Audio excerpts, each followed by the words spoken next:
Hello everyone, my name is Arun Sharma and I am the instructor for the course today, and I welcome you all to session 2 of today is utilizing numerical analysis for foundation design.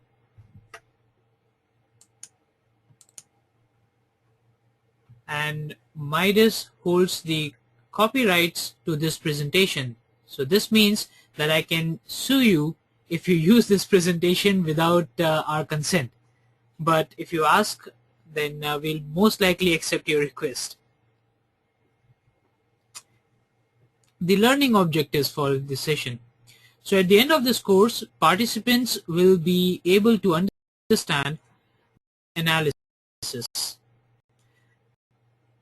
They'll be able to understand unique benefits of numerical analysis and applications of numerical analysis through case studies on various foundation types.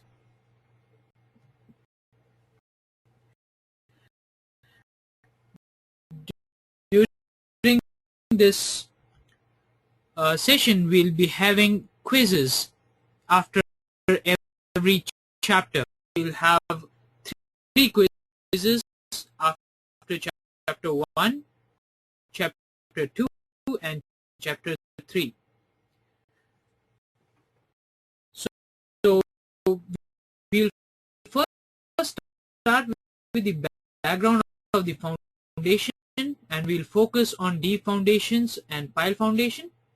Then we'll discuss pile raft foundation in detail under chapter 2, and then we'll move on to chapter 3, where we will be covering why numerical analysis is necessary for pile foundations. And towards the end, we'll be discussing about some project applications where numerical analysis was used for modeling or analyzing different types of foundations. So let's begin with chapter 1, which is the background, where I'll be covering about the type of foundations, introduction to pile analysis, deep types of deep foundations, and the load resistance of deep foundations. So as we all know, foundation can be broadly classified into 2 headings, shallow foundation and deep foundation. And then shallow foundation can be further divided into 2 types of foundations, footing or mat. And under footing foundations, we have different types, individual, continuous, or combined. Then under deep foundation, the classification is as per pile, pier or drill shaft, and caisson foundations. And deep foundation is the focus of our session today.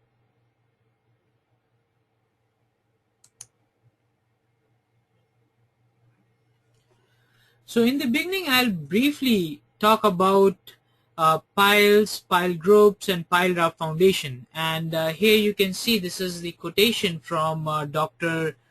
Bridge Das. And by the way, I'm pretty sure most of you already know this eminent geotechnical expert. He is the author of several geotechnical engineering textbooks that we study in our colleges, and engineers use these handbooks for their geotechnical design work. He has also authored several research papers which are still treated as pretty standards for handling any geotechnical problem till date. So he once said, although numerous investigation, both theoretical and experimental, have been conducted in the past to predict the behavior and the load-bearing capacities of the pile and its mechanism, it has not yet been fully understood, and it may never be. So let's see why Dr. Das thinks so.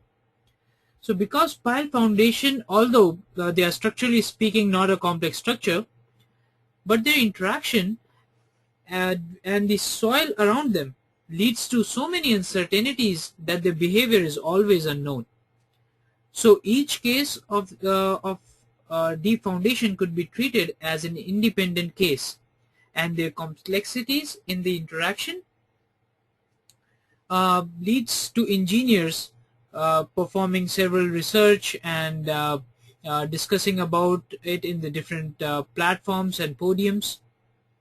So in a nutshell, the behavior of pile itself is not complex, but its interaction with soil and the soil behavior itself makes it complex and unknown. So now that we know that the behavior of pile foundation is unknown, or it's complex, so let's see why and where we must use deep foundations. And I might be repeating this for most of you in the class today, but it might be helpful for some engineers who are still new to deep foundations. So if you are working on soft soil near the surface, you will need deep foundation to carry your load to the stable strata. If you are working with soil layers that have collapsible or expansive soil, that means there is a huge uplift force, then you need deep foundations. If you are working in conditions where there are high lateral loads, you need deep foundations. If the force exerted by the superstructure is eccentric to the center of gravity of the structure or of the foundation, it can cause tilting effects. In these scenarios, you need deep foundations. Then if you are working with foundations in riverbed, where there could be huge scouring and the piles could be exposed above the ground surface. So again, this represents an unstable or irritable strata. Therefore, we need deep foundations. If you're working on a structure where the foundation is close to an excavation site and this could lead to its stability risk, we need deep foundation. Or if the superstructure is exerting a very heavy load that needs to be transferred to a much stable layer, you need a multiple pile system or deep foundation. Then let's see what are the different types of deep foundations. So based on material, we have steel pile, concrete pile, and timber pile. And as we all know, the most commonly used pile are concrete piles. And the reason for using concrete piles is that it is kind of stronger than timber and cheaper than steel. But nevertheless, when we are estimating the cost of pile foundation or deep foundation, it is not just the material that determines the cost. It is also the drilling that you have to do, and how you have to do, and how many drilling you have to do. So all that cost adds to the cost to the construction. And therefore, if you are using numerical analysis, you are able to estimate the true strength of the material, true interaction between soil and structure, and the true behavior of the soil, therefore allowing you to fully optimize the strength of the material. And in many cases it has been found that you could reduce the number of piles under a foundation if you are fully optimizing the strength of the concrete of the pile. Now that being said, let's see what are the other classifications. Like I said, methods of installation differ, and this goes to affect the bearing capacities of the pile. So if you have a driven pile, it is considered as a separate system altogether. Or if you're working on a board pile or screwed pile, the behavior differs. Then let's see what is the other classification. The other classification is as per the effect of installation of the pile. So the piles could be displacement piles or could be non-displacement piles. Displacement piles are piles where you allow certain mobilization in the piles, whereas non-displacement piles are on rigid strata that are not mobilized at all. Now, if you have any questions about these classifications, you can raise your hand. I can explain further or take your questions. Otherwise, I'll consider this to be affirmative that you are very clear with the classifications of deep foundations. Thank you. So in order to understand why deep foundations are preferred at the aforementioned conditions, we must understand the load transfer mechanism of a pile. So to start with, let's see what are the components of a pile. So you see at the top we have the pile head, at the base we have pile tip. The vertical member of the pile is called pile shaft, which has certain diameter, let's say, or width b, and the length of the shaft is called pile length and usually denoted by alphabet L. So when the load is applied on top of this pile, the entire structure is mobilized and resists the movement. Now the resistance is largely offered by the skin of the shaft, so we call it skin friction. And depending upon the stable strata you have, you can expect the resistance from the base also. So this type of base resistance is also called end bearing resistance. So a pile can be designed as skin friction pile or end bearing resistance pile, or a combination of both depending upon the layout of the pile, the dimensions, the material of the pile, the external load that is applied onto the pile, and the method that is adopted to install that pile. So this brings us to the end of chapter 1, and let's quickly summarize what we learned today. So pile foundation behavior is hard to predict because of the soil pile interaction and the complex soil behavior. Unstable soil strata need deep foundation to safely carry load to harder or stable layer. Structures exerting loads like high lateral load, tilting, or very heavy vertical loads, or structures near excavation sites risking the stability require deep foundation. And load transfer in pile takes place through skin friction from pile shaft and end bearing resistance from the pile base. And piles could be designed as skin friction, end bearing, or a combination of both depending upon soil condition, method of installation, pile material, and external load. Now we have summarized chapter 1. We'll have a quiz that will have 3 questions. The duration is 5 minutes and I'll be launching it now on your screens.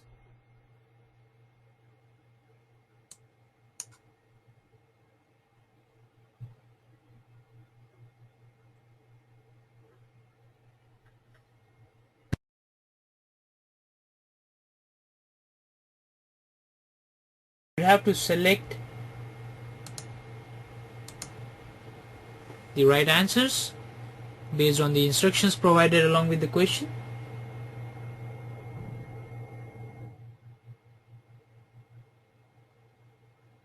And I'll resume the session once 5 minutes are over. Thank you.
One more minute to go.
Alright, I think the test is over now.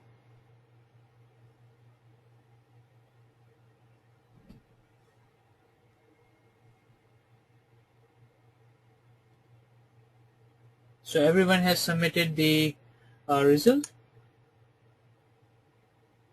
and let's resume with the presentation. I hope you guys did well.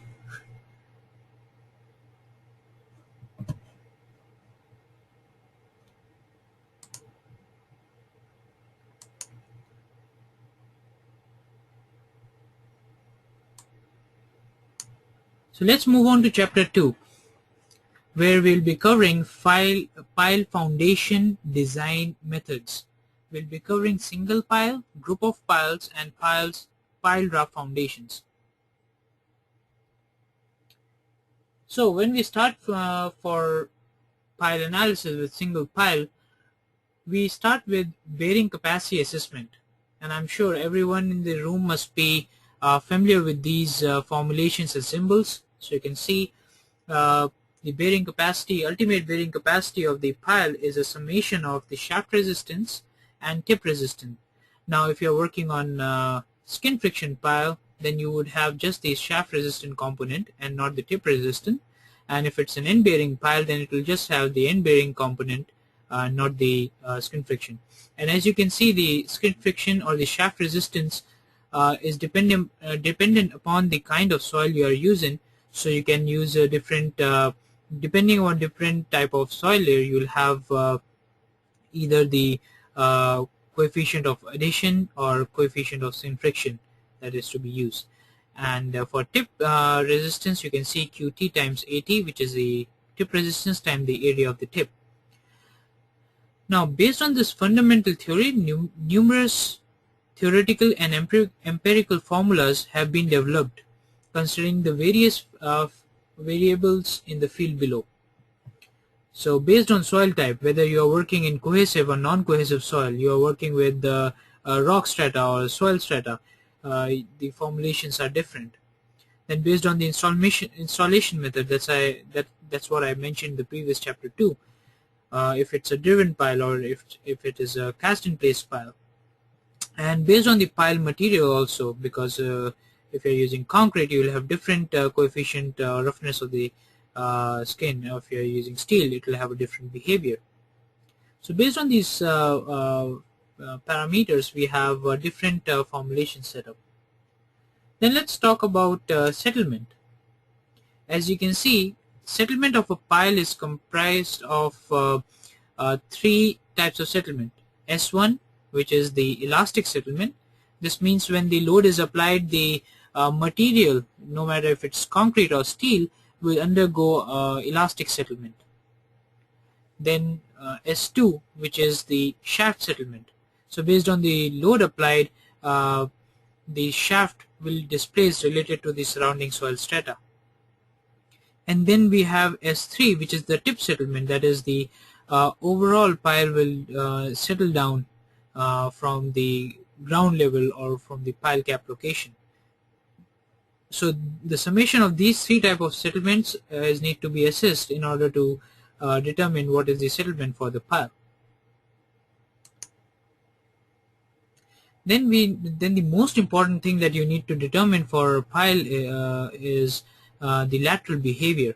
And for that we have two main categories here, which are based on something like an empirical formula, like Brom's method, where this factor beta is applied in order to determine the lateral behavior of the pile. And the formulation, as you can see, is kd times 4ei to the power 1 by 4.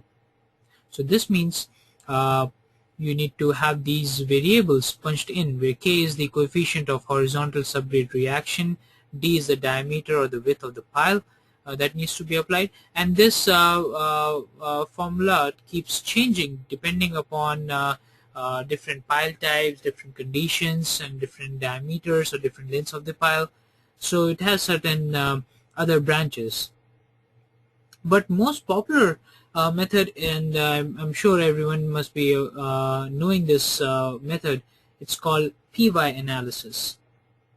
And certain points to be noted about PY analysis, that we have different types of PY curves for each and every layer. And then in order to do the analysis, we want to simulate the behavior of this soil layer using a non-linear spring. So when it comes to performing the analysis, you need two things. First, which is a pile which is formed of divided beam elements. So for each layer we have let's say beam 1, beam 2, beam 3, or beam 4, or beam A, beam B, beam C, beam D. Then we have soil that is represented with the nonlinear springs, which where we use the PY curves as the input parameters. So let's quickly go over this PY analysis process. So first step is you have to calculate the deflection of each pile segment. So every segment you'll apply a PL, which is a lateral load, and check what is the displacement that is occurring, or deflection that is occurring. Then depending upon the deflection, you have to calculate how much resistance the soil is offering based on the PY curve you have. And then these deflections and soil pressures, as you can see from the PY curve, are interrelated.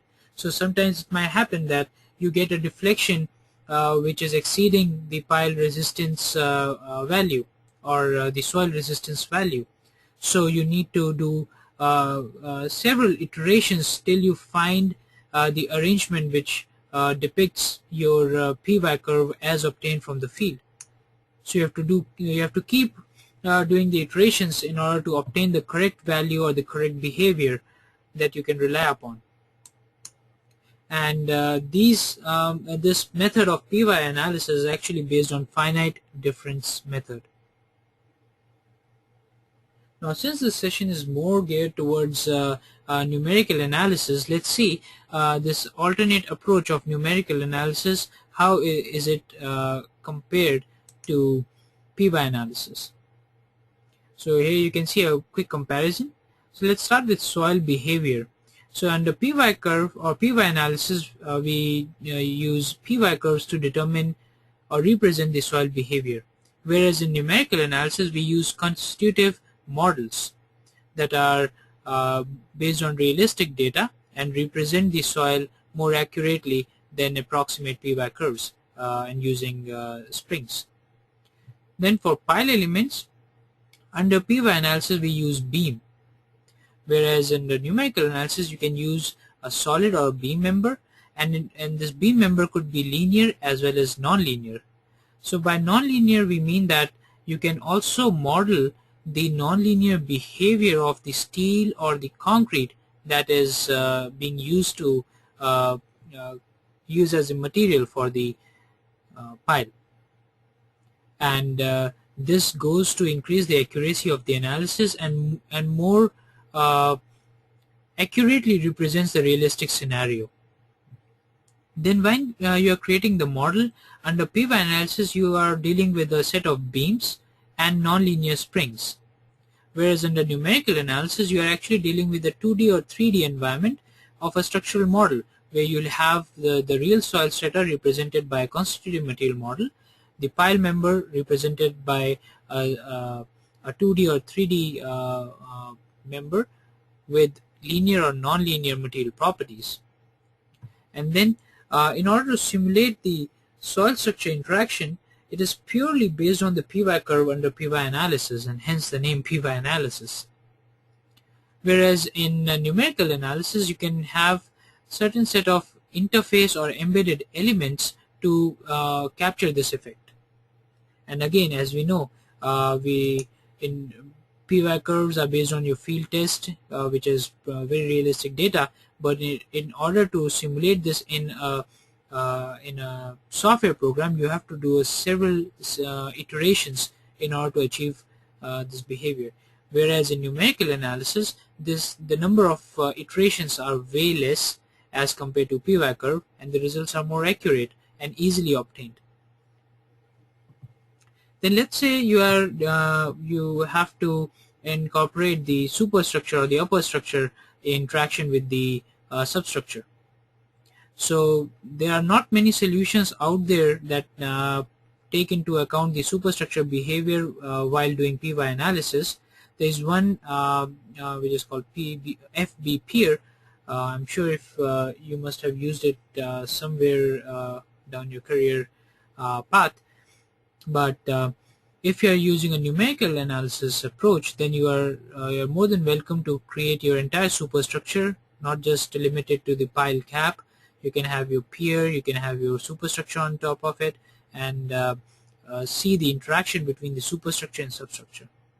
Then let's say your D foundation is adjacent to another structure's foundation, or there is an excavation site. Then this PY analysis is not able to incorporate the effects of the adjacent structures onto your pile foundation. Or if you're doing this pile foundation, what effect will it have on the adjacent structure, which is possible only through numerical analysis approach. And as we all know, soil undergoes consolidation. It has a stress history, as in when you are constructing, you are excavating for deep foundations, you are adding or removing load. Therefore, the stresses are either relieved or added. So all those kinds of variables that come in on site cannot be captured by PY analysis. For that, you must do a numerical analysis. And when we look at the design application, you must be thinking that I'm being so anti-PY analysis right from the beginning. Well, it's not like that. PY analysis is found useful. We have been using it all throughout. But it is useful for our conventional projects. But as in when we move on from a conventional layout to a more complex layout, or if we are put under the pressure to optimize the design and make the project more economical, then we need to go for numerical analysis. And the tools that are available in the industry for PY analysis are LPile, FBP, or LTBase, which are pretty standard software for performing PY analysis and come with different limitations, as you can see here.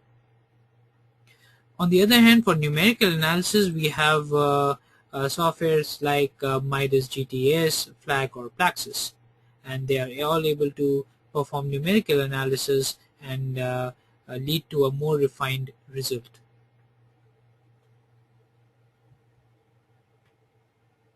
Then let's talk about group of piles or pile groups. Never you will see that the piles are standing alone by itself. Not commonly though, but what is more common is that piles are actually applied in a group, and the pile heads are connected with a thick pile cap.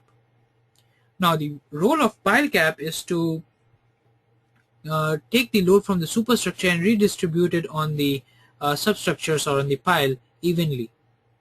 And for getting this pile layout correct or optimizing this group effect, what we have to really work out is what is the optimal layout of the pile. What diameter of pile should I use in this group? What should be the thickness of my pile cap. So there are so many variables that you have to really work with in order to optimize the group behavior of the pile. So certain facts about pile groups. The ultimate capacity of pile may not be equal to the number of piles multiplied by the capacity of a single pile. And the ratio of the pile group capacity, that is, let's say the ultimate capacity of the piles is let's say 450, and the total capacity of the piles, let's say we have 5 pile and each pile ultimate capacity is 100, so the total capacity would be 500. So the ratio, like I said, the ultimate capacity of the pile group will not be equal to the n times the capacity of one pile. So therefore, let's say the group capacity is 450 and the total is 500. The ratio is called the group efficiency. So this will be roughly this will be 90% as the group efficiency factor. So it is very rare that you could achieve 100% efficiency in this group pile effect. And then this group efficiency factor is dependent upon number of pile rows we have, number of piles we have per row, the spacing, and the diameter of the piles in that group. And I'm sure you must have found these definitions and these factors in the textbooks that we have gone through in our good old days in the school. But these are pretty significant when you are dealing with the realistic problems. And in order to find the optimal solution, like I said in the previous slide, you have to optimize how many piles you need, what should be the spacing, what diameter should it be, what should be the thickness of the pile cap, etc., etc. So it's not as simple and easy as it sounds. Now let's move on to the next set of deep foundations or piles, which is called piled raft foundations. Now these type of foundations are becoming more and more common and popular these days, but let's go to the basic definition of piled raft foundation. So as you can read from the slide, piled raft foundations provide an economical foundation option for circumstances where the performance of the raft alone doesn't satisfy the design requirements. Under these situations, the addition of limited number of piles may improve the ultimate load capacity, the settlement and differential settlement, and the required thickness of the raft. So this definition was coined almost a decade ago. And after that came the high-rise buildings, where the superstructure and substructure interaction became so important that the raft became an integral part of the superstructure, and therefore we no longer limited ourselves to these limited number of pile definition. Now you can add hundreds of piles under a raft. And let's see what are the advantages of pile raft foundations in that case. So first of all, pile raft foundation limits the absolute settlement and the differential settlement because it is more uniformly supported all throughout. There are ambiguities in the soil stratas. So the pile raft foundation helps you in controlling these settlements. Then it leads to the reduction in the foundation tilting, which could be due to load eccentricities or irregularities in the subsoil. And it leads to the reduction of the raft internal stresses. Like I said, now the raft is more uniformly supported all throughout, so there are less or short unsupported lengths. Therefore, the stress concentration is not that much, and it is more spread out over the raft. And this has made possible to have rafts as deep as 15 to 20 feet, and having hundreds of piles underneath it. So let's check out the design philosophy of the pile raft. The main objective of the pile group design is to ensure that the foundation does not undergo excessive displacement, and this is called the serviceability limit state. Then additionally, often a factor of safety against collapse of the pile is required, and this is called the ultimate limit state. Now, depending upon the code of practice and the standards that you're using, you sometimes need to check both the serviceability and the ultimate limit state for the design of the pile. And most of the times, in order to capture the real ultimate state, you must consider the interaction of the foundation with the superstructure. And this ultimate limit state then reverts to a displacement criteria that is determined by structural considerations. So here, as you can see this definition from Randolph, it makes it clear that for pile raft foundations, in order to determine the overall settlement, which is the most important criteria for pile raft foundations, we have to also account for the ultimate limit state, which is a resultant of the structural considerations. And this means that we have to consider the superstructure-substructure interaction while designing the pile raft foundations.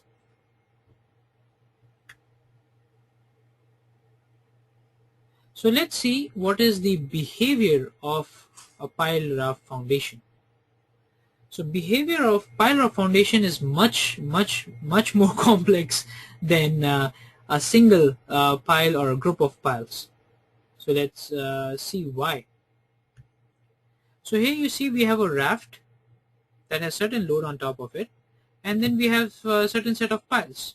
So if we just go by simple mathematics, we'll see that the total bearing capacity of the pile is actually a summation of the bearing capacity of the pile plus the bearing capacity of the raft. And the pile bearing capacity, as we saw previously, is actually the summation of end bearing capacity plus the skin friction capacity or shaft resistance. Whereas the resistance or the bearing capacity of the raft is actually the integration of the contact stresses with the contact area of the raft. And if this overall or the total bearing capacity exceeds this factor of safety times the applied load from the superstructure, then it is a good design. So it sounds very simple and straightforward in approach, and it seems like you can just pick up your calculator and start calculating it. Well, let me tell you this. You can do that kind of approach either using PY analysis or hand calculations for your single pile or group of pile behavior, but not for raft foundations. Let's see why. So here you see we have this thing called interaction that makes it utmost necessary to incorporate the real constitutive material models from to represent different types of soil strata and consider the soil structure interaction more deeply. So what kind of interactions we have here? You can see we have a pile soil interaction, we have pile to pile interaction, we have raft to pile interaction, and we have pile raft interaction. So basically we have 4 different types of interactions that you need to consider while designing the pile raft foundation, and thus it makes it utmost necessary to perform a full-blown 3D numerical analysis in order to obtain the true behavior of your pile raft foundations. As I mentioned previously also, that pile raft foundations can have hundreds of piles under their raft, and the cost of foundation would definitely go up if you have too many excessive piles. So it is again strongly recommended to perform a numerical analysis in order to capture these interactions to optimize your pile raft strength and behavior. So let's see a relative uh, mapping of the behavior of a single pile group, and pile raft. This will also help you in understanding is how pile raft is behaving and how we estimate the strength of it.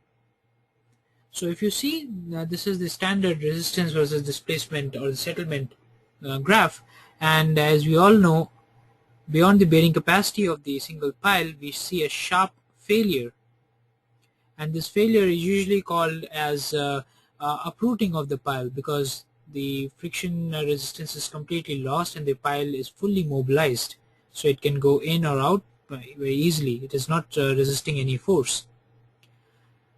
Then we have pile group effect, which goes to show relatively better behavior because the stiffness has gone down, and it can resist more loads, obviously because there are more number of piles underneath now. But still, beyond a certain limit, you see the same uprooting failure. But contrary to all this, if we see the pile raft behavior, we see that the stiffness has gone down because there are several pile elements, so it's more flexible uh, uh, arrangement or system. But what you should note here is that there is no failure whatsoever in pile raft foundation. So the secret of pile raft behavior is that it reduces the stiffness of the pile group on one hand, and on the other hand it increases the bearing capacity of the entire system. So therefore, pile raft foundation is able to sustain more loads without going into excessive settlement or relative settlement, and yet transfer the loads from the superstructure to the stable strata underneath it.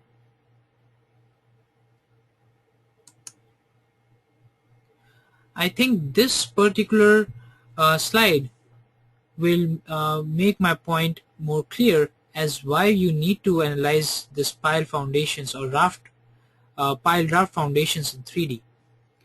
Now this is a simple problem. If you look at this as a group of pile, then you see the behavior of the pile at the corner is very similar to a single pile element. Then when you look at the piles at the edges, where you'll see the effect of other piles adjacent to it, you'll see a slightly better behavior than the corner pile. But if you see the interior piles, which are surrounded by piles on all other sides, they behave like a pile raft foundation pile. So therefore, if we increase the number of interior piles, we'll have a much better behavior, and these piles would govern the behavior of the entire pile foundation because they are more in number. Now, if you're doing this analysis in, let's say, using PY curve, then you will always be limiting yourself with this corner pile scenario to the best. If you're doing a 2D analysis, that means analysis in 2 dimensions, you'll only be able to capture one plane of your raft foundation.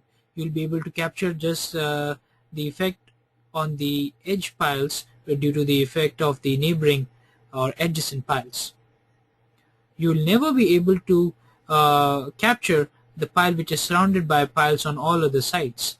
For this, you need to perform a 3D numerical analysis to achieve the same.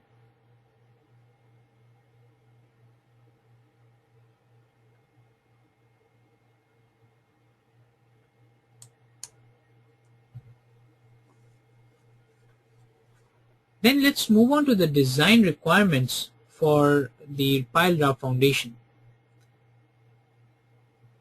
So as I mentioned earlier, SLS or serviceability limit state is the decisive criterion for the design of vertically loaded pile raft.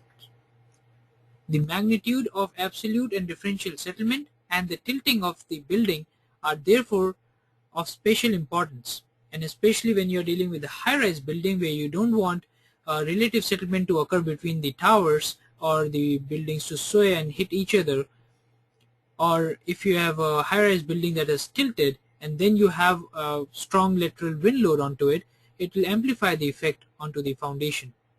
So since we cannot afford to have these kinds of settlements, the serviceability limit state is the most important criteria that you should meet when you are dealing with pile raft foundations.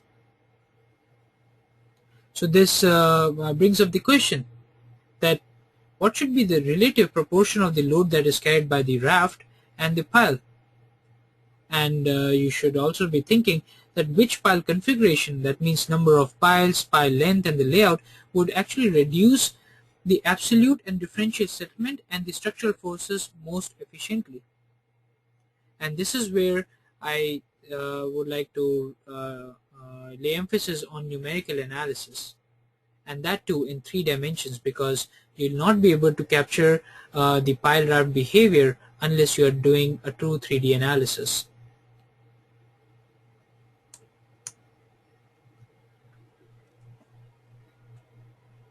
So now that we understand that numerical analysis is the way to go, we have to answer a couple of questions or find out what are the requirements from your numerical analysis model. So as you can see here, the model should be able to consider the three-dimensional behavior of pile raft foundation. It should be able to simulate the behavior of a single pile to check its reliability and adjust the applied parameters depending upon the chosen pile type.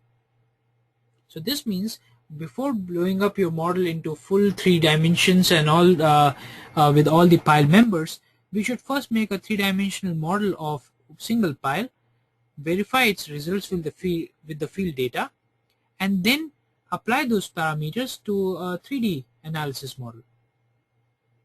Then the second most important requirement is that the applied constitutive laws should be taken into account, and those laws should consider the nonlinear pile soil behavior at pile shaft and pile base, and the stress strain behavior of the soil depending upon the applied stress path and strain levels should be considered. So basically this constitutive material model holds the key to the soil structure interaction. It should be able to, on one hand, capture this interaction properly. At the same time, it should also capture the complex behavior of the soil strata. And the applied model should be able to consider all the different interactions that govern the pile raft behavior. So like I said, we have pile soil,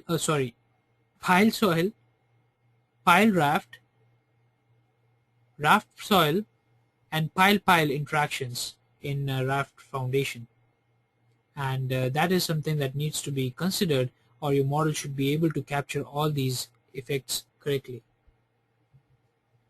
So let me walk you through the pile raft modeling process, or how you design raft piles. So you start with a numerical model where you will have a 3D model of a single pile element first, and there you will use all the geotechnical test results and the pile test results in it, and run a simulation with that single pile element.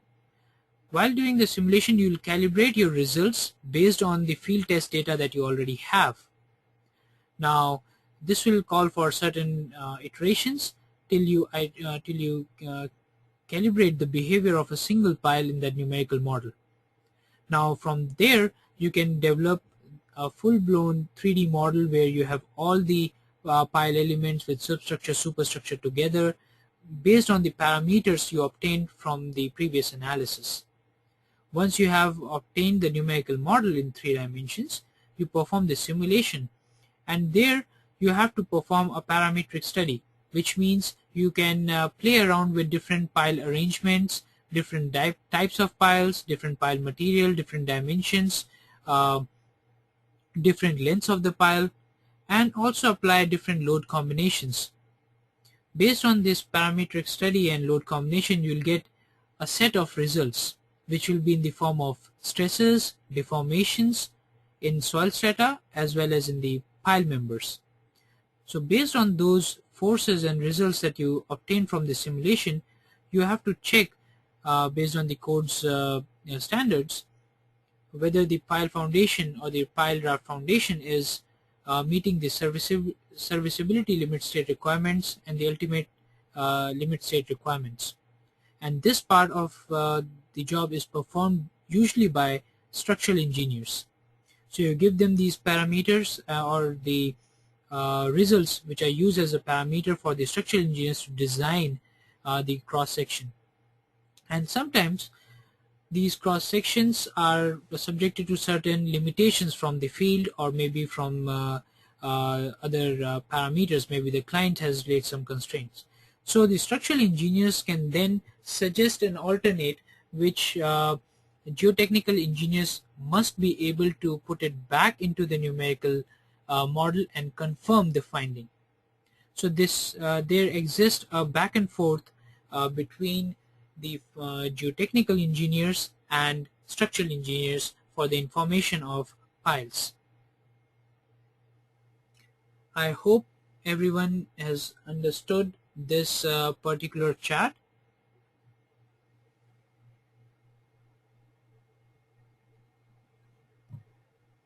Thank you. Now let's move on to the summary of chapter 2. So the single pile design needs estimation of bearing capacity, settlement, and lateral behavior. For lateral behavior, PY analysis and numerical analysis are commonly used. Numerical analysis has certain advantages over PY analysis as it saves iterations and approximation. Pile raft foundation limits absolute and relative displacements or settlements.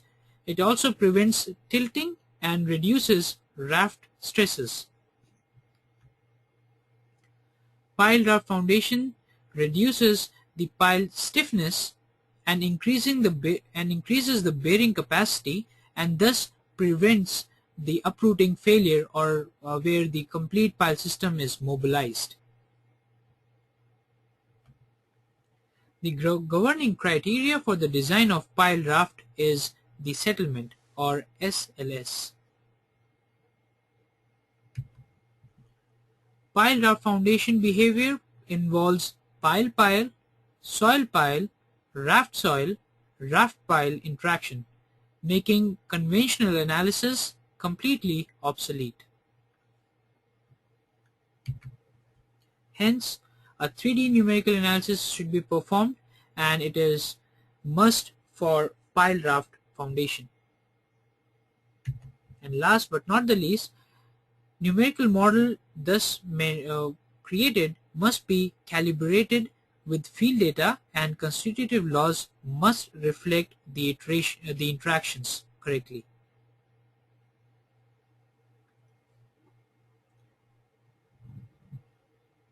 So this summarizes chapter 2 and now we'll move on to the second set of quiz. The instructions will be given next to the question, so read them carefully before attempting them. The duration is 5 minutes and the number of questions is 3.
30 seconds to go.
So we have three pile modeling methods here.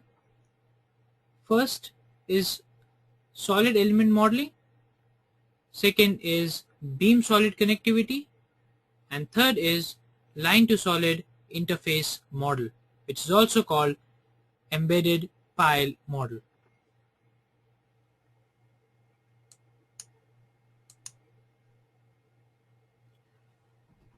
So let's take up each one of these modeling approaches individually. So here you can see, as the name suggests, solid element model.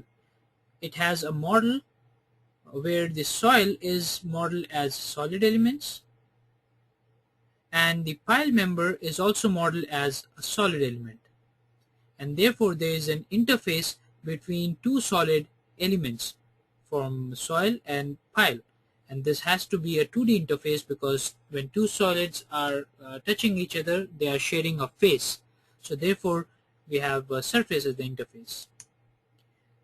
So if you take this thing little in more detail, you can see that we have a surface interface between the two solids. So this means that wherever we have the common node, there we have a surface where the behavior or the relative movement of these two nodes will be determined based on the interface between them. So I'll not go into too many details for now. I'll rather focus on the highlights that you should take from here. So for this type of modeling, the model definition and mesh generation could be elaborative for a large number of piles. Now if you're dealing with pile raft strata, then you would have several hundreds of solid elements for soil itself, and then you will have several hundreds of piles, and each pile will be made of several hundreds of solid elements. So therefore the modeling will take really a long time, and then if you have so many elements in your model, the computation time will definitely be long. And at the end of the analysis, since everything is in solid, and when you look at the results, you always get stress values. So extracting the results for pile forces and moments are not directly available. So you first end up with stress values, and from the stress values you have to compute the structural forces. And like I mentioned, the interface behavior is represented by the surface between the two solids, and that surface could have different properties. So it could be elastic, non-elastic, Mohr Coulomb, and user-defined behavior. So this is one of the advantages of having solid-to-solid modeling, that the interface more properties you can control as per different uh, material models.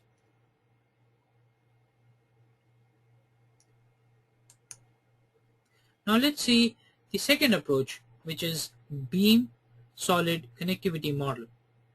Here we have the model that has soil model as solid. We have a pile or beam element to model the pile, and there is no interface whatsoever. So this means that my pile member here, which is modeled using a beam, is directly sharing the node with the soil strata. So between two nodes on the soil strata there is a pile member, so the relative displacement is superimposed based on the stiffness of the pile and the solid strata, and therefore if this displaces by x, the pile will also displace by x. Now this is not the true behavior of pile-soil interaction. There is a relative slipping between the two, and that cannot be captured with this modeling approach. Therefore this leads to highly conservative results. Whereas in the previous example, where we had solid to solid modeling, it was too detailed in order to achieve that, and this is completely, I should say, ripping off the value of numerical analysis. So the point to be noted here is that the nodal compatibility requirement makes the geometric modeling and the meshing of soil an elaborative process. So first you have to do the meshing of the soil, and then when you apply the beam element, you have to maintain the nodal connectivity one by one as you go down the length of the pile. And the second point is that for pile raft, where we have large number of piles, this technique will produce really large models and thus long computation time. The computation time here might be less than the previous approach, but a modeling process will make it overall so complicated that this model is not really preferred. So what is the use of investing so much time in generating this type of model, and then at the end you end up with results that don't represent the true behavior?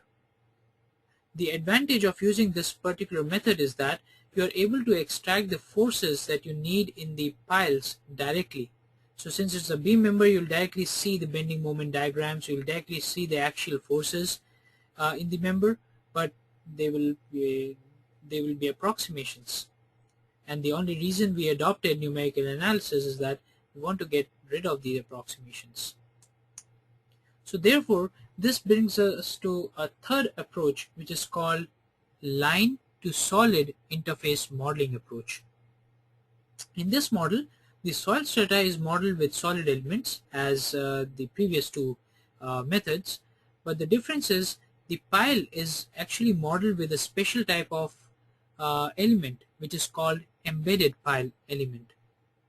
This embedded pile element has the property of pile or a property of a beam to give you the structural behavior of the pile, so that when you're looking at the results you can extract the bending moments and axial forces in the pile. Whereas in order to capture the soil pile interaction, we have an interface that comes along with this pile membrane. So this interface is also known as shear interaction between beam element and the surrounding soil, and you can read more about this approach in this following or mentioned paper. So let's see what are the advantages of having this line to solid interface. So let's see, this is one of the soil strata where we have modeled it with solid, and then we have a beam element or a line element, or in this case I should say embedded pile element stitching through. Similarly in this example and similarly in this example. So the outer represent the soil strata and then the line represent the embedded pile. Now the advantage of using line to solid interface is that you need not worry about the nodal connectivity. So this means pile and soil geometries and meshes could be done independently. So once you have modeled this geometry independent of each other and then you do the meshing, the program will automatically create nodes as per the meshing of the neighboring strata onto the embedded element, or based on the embedded element onto the adjacent or the surrounding soil strata. So in this way it makes the modeling process very easy. Secondly, the the intersections of soil and the line elements are calculated automatically. So as you can see, this element is starting from nowhere from the surface, and there were no nodes on the adjacent edges of the solid. When you do the meshing, the program will automatically identify that this is the point of intersection of the solid with this line element, and therefore it should have nodes here in order to get a refined meshing. So these types of considerations are automatically incorporated when you're using line to solid interface using embedded pile elements. And the nonlinear friction slip properties for line solid interface elements are also available. So like I said, this line element or embedded pile element is a combination of beam and the interface together. So then you can control the soil structure interaction or soil pile interaction by defining the properties for that interface, which could be nonlinear. And later on, when you are doing the analysis, most of the times you will encounter this situation where you have to refine your meshing. You have to change your mesh size, and if you are dealing with solid approach or beam solid approach, trust me, it will be one of your worst nightmares, because it will take you so much of time to go in and delete everything and create it right from the beginning. Then it'll never you'll never be able to finish it on time if you have some last minute changes. This is not a problem with the embedded pile element, because you don't have to worry about the meshing, and it can be done independently for solid as well as for the pile member. You can at any time change or rearrange the meshes that you need for refining the analysis. And therefore, since we don't have several elements, we are just representing the interface and the beam with just one element, we reduce the number of elements in the model, and thus the models are lighter, efficient, and when you analyze them, they take less computation time.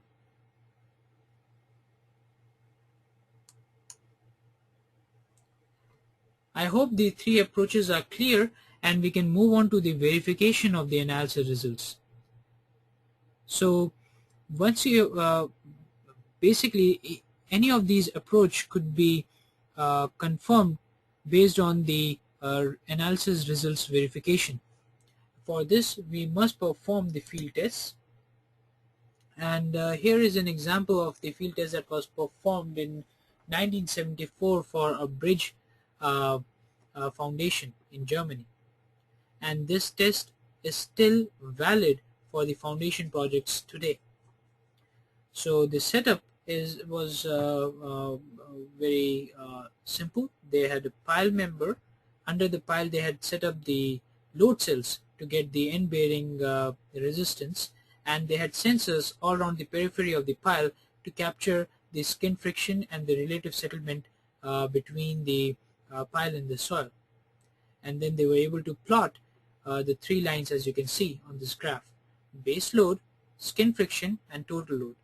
Now we know that most of the time when we are dealing with pile foundations or deep foundations, we analyze or lay our decisions based on the skin friction value, because they're not every time we are able to perform the base load test on the piles. So, but if you are dealing with the pile which is strictly end bearing pile, then this becomes more critical. So once you have obtained this field test data, then you have to calibrate your model based on the data. So here you can see the similar setup when simulated in a numerical analysis model. We plotted all these graphs and found that they are following the same trend or pattern. So you can see this is the base load test, and the one with the dot is from the field data, the one with the straight line is from the numerical analysis of a single pile.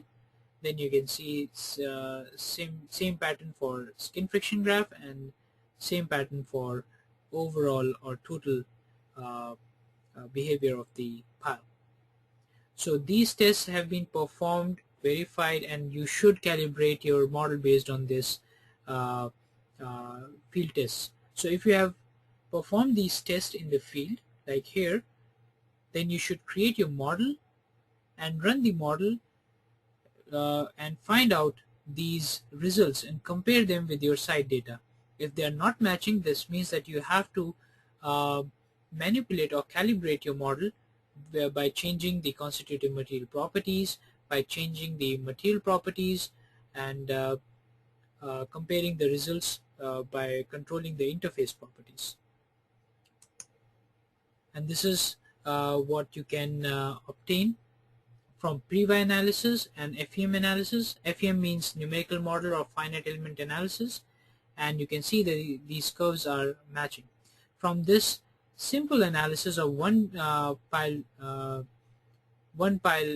analysis, you can then go on to a more complicated analysis with several number of piles put together and capture the results for the same. So basically the comparison of FEM with PY analysis is also important at times, because you have to calibrate your model with the realistic data, and sometimes the realistic data could be erroneous, so you have to be on your guard based on the field sets results and the results that you are getting. So things that needs to be considered in numerical analysis. So these are the questions you should ask yourself before picking up any approach. So I told you there are three different approaches. Each approach has its advantages and disadvantages, and based on what you want to achieve from your model, you should go with the approach that fits you the most. By approach, I also mean if at all you have to do a numerical analysis or not, if PY will suffice, or if Brom's method is sufficient. So all these questions will help you in finding the ideal approach for your project. So the questions are something like goes like this: what is the most important behavior in your model? Ask yourself whether it is the behavior of a single pile that that is of prime interest to you, or it is the behavior of the group pile, or there is a very high axial or lateral load onto the pile, or is there an adjacent structure or superstructure that you have to consider, and how complex will be the soil structure interaction in this soil strata. So once you find the answers to these questions, you can then narrow down to the approach. So let's say the answers to the first one was behavior of single pile is important for calibrating my model. Okay, but I'm dealing with pile Raft foundation, so therefore it's not just a group effect, it's a bigger picture. And if since I'm dealing with pile Raft foundation, I'll expect huge axial force or vertical loads onto the pile, so definitely I must go with a 3D analysis. There could be an adjacent structure that could affect, but definitely the superstructure behaves integral to the raft, so therefore I must consider the loads that are coming onto the superstructure because of the connectivity with the raft. And soil structure interaction is very subjective. You can be working on very stable soil strata, but since the vertical load is very high, you have to go with the pile raft foundation. That's one. Or your soil strata is very weak and therefore you are subjected to use pile raft foundation.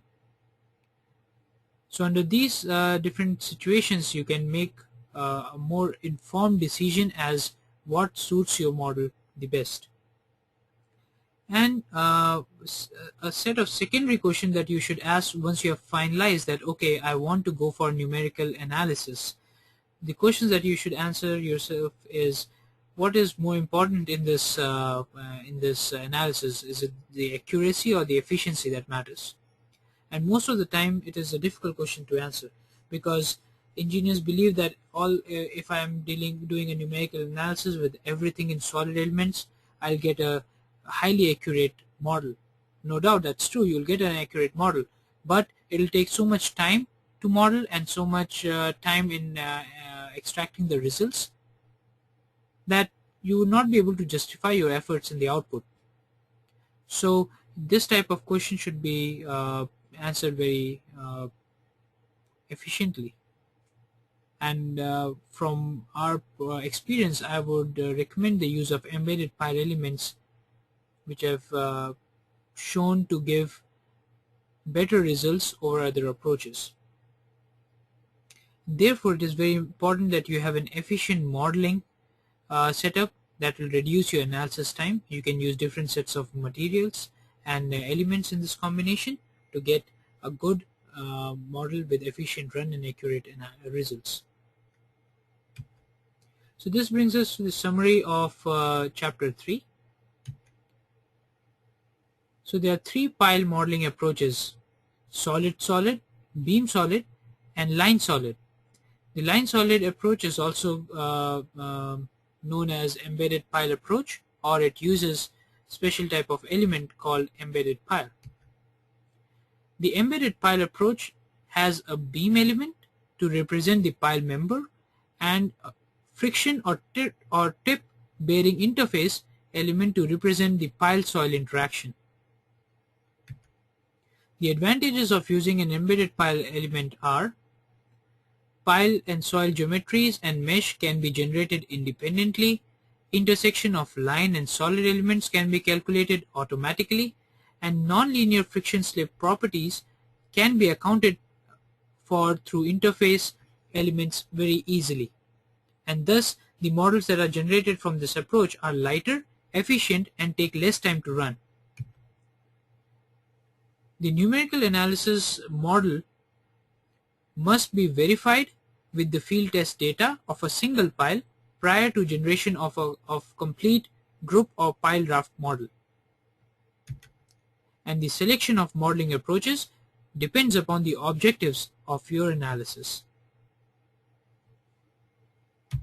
So now it's the time for quiz number 3. Again, the pattern remains same. It has 3 questions, 5 minutes. So I'll launch the quiz now. Good luck.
last 1 minute.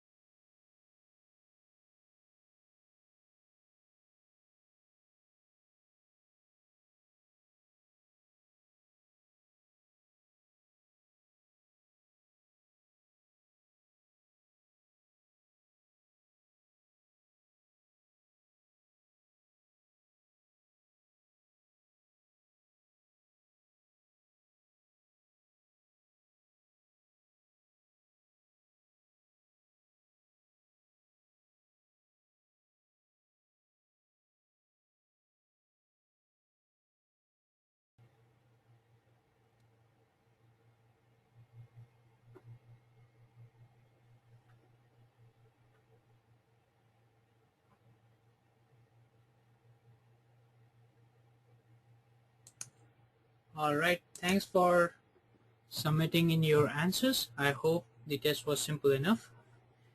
Now let's move on to the last part of the session today, which is case studies. And we'll be covering two case studies today. One will be of luxury apartment foundation, and the other will be for a high-rise building foundation.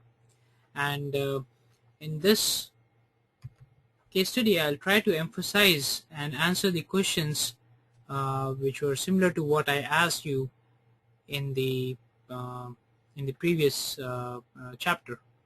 So let's say this is the project. These are the luxury apartment in Barbados, and as you can see, the total project value is 50 million pound.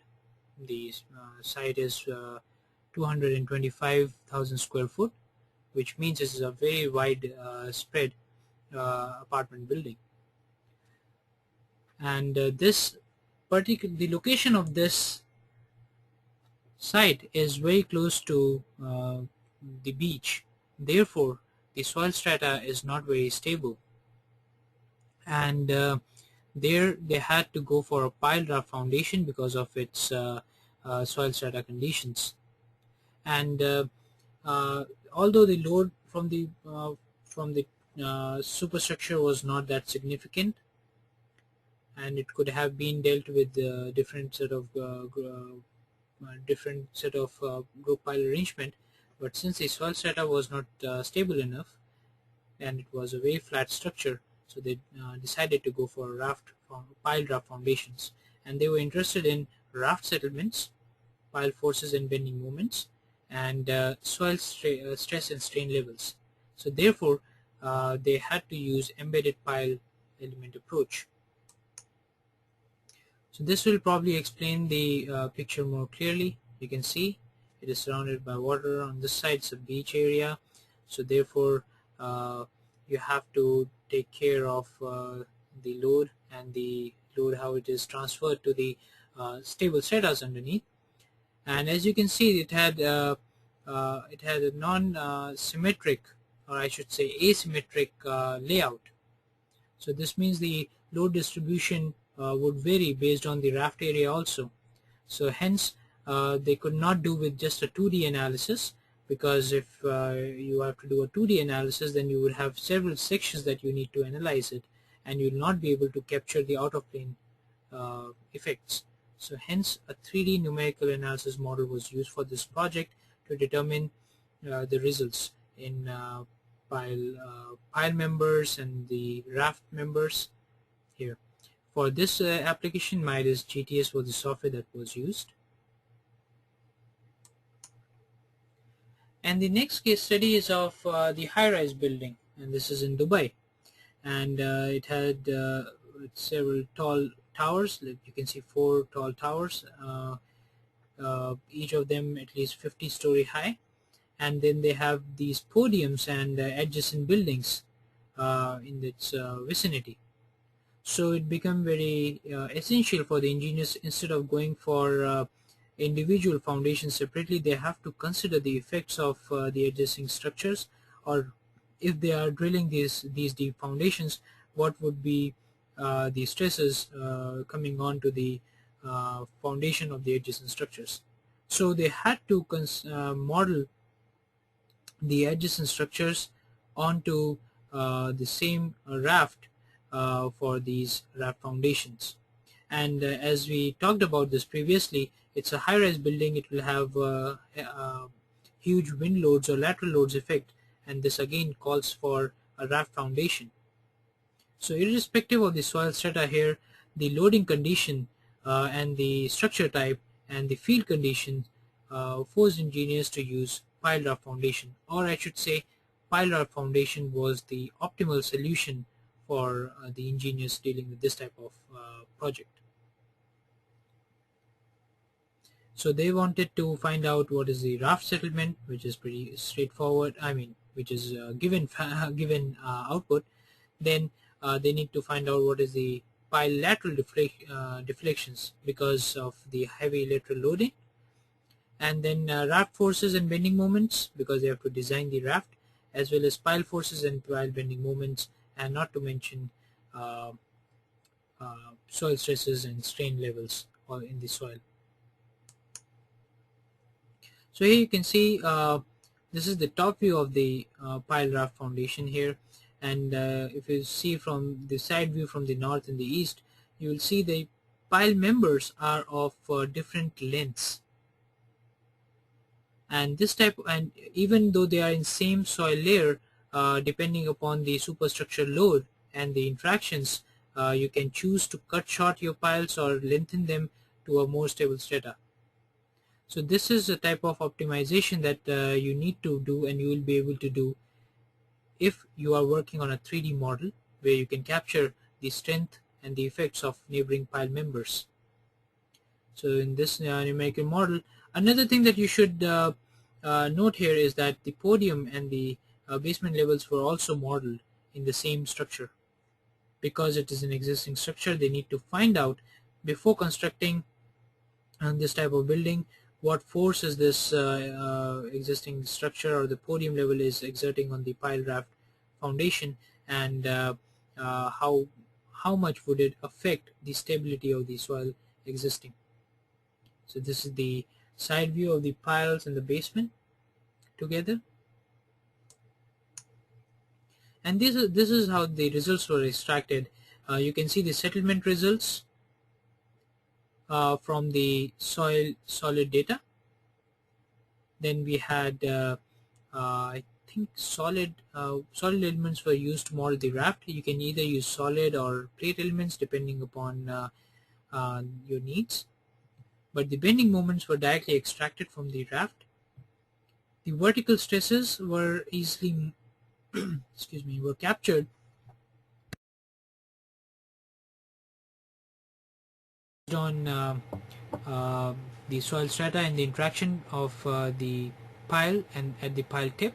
And since they had used embedded pile elements, they defined the different interface for the tip and different interface for the pile itself.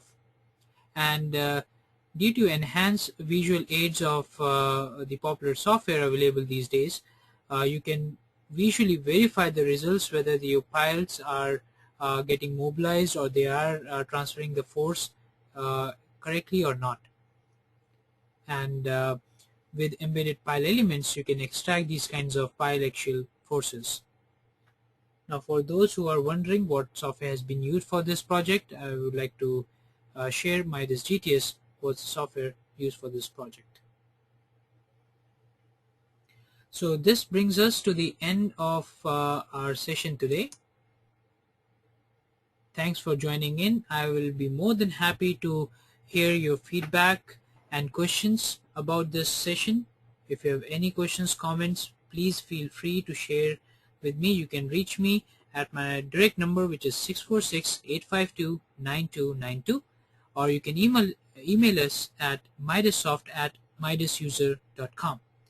And before I close the session, I would like to share the upcoming session, which will be aired on September 4th, 2013, and the time is 3 p.m. Eastern Standard Time. The topic is design solutions for projects that require 3D modeling and analysis. So like today we covered why numerical analysis is useful or needed in foundation design and what type of foundations. In that session, we'll be talking about the fundamental concepts of 3D numerical analysis, what are the benefits of 3D analysis, and we'll cover all different type of geotechnical projects that could benefit from 3D analysis uh, in different platforms. So this is all we would like to share with you today. If you have any questions or comments, I can take them now.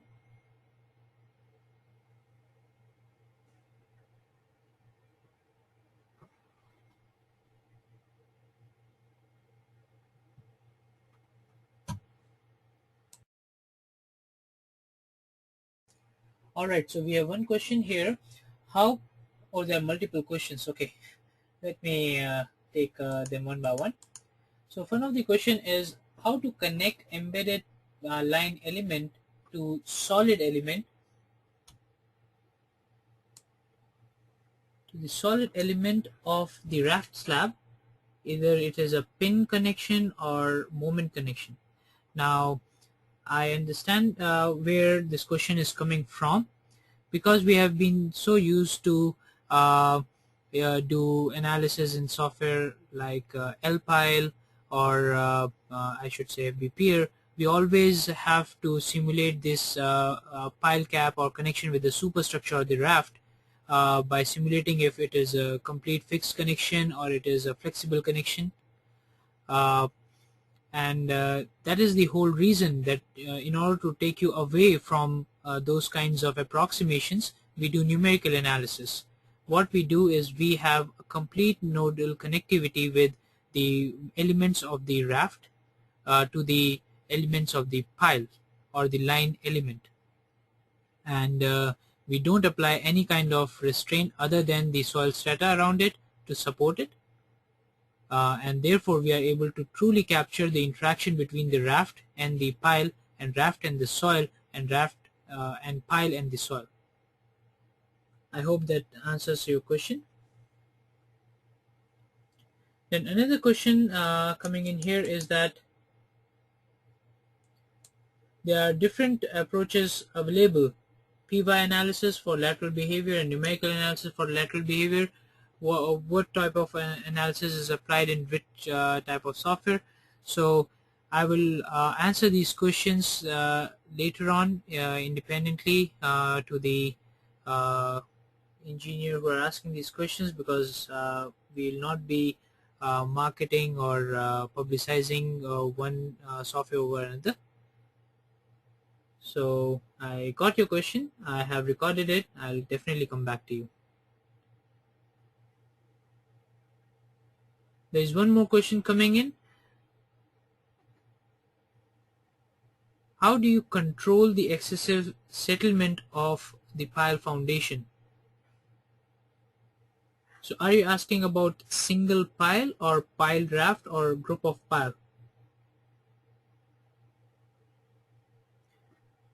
Pile raft. Okay. So basically when you're dealing with pile raft foundations, there is nothing that you control the settlements with. It is always the optimal length of the pile members that you need to obtain, so that the skin friction that you have can take care of the settlement of the shaft. And now when there are so many members in the adjacent to each other, they completely behave like a one assembly, and then they control the settlements. Now after your analysis, it might be a possibility that you get excessive settlement over a certain set of piles as compared to others. This is called relative settlement or differential settlement. So in order to fix that kind of problem, what you can do is you can make the pile elements where you are getting excessive settlement longer than you initially started with. Once you make them longer, you add more area to your pile. It'll increase the skin friction of the pile, therefore it will improve its behavior against the settlement. And secondly, if you are not hitting the hard strata yet, then it will bring you closer to the harder strata, so that the stresses can be easily transferred, or you can get enough end bearing resistance from there.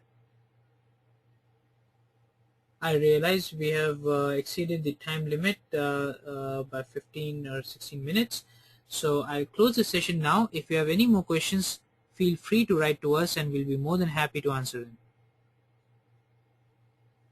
This is Arun Sharma from MIDASoft signing off. Have a great weekend ahead. Thank you.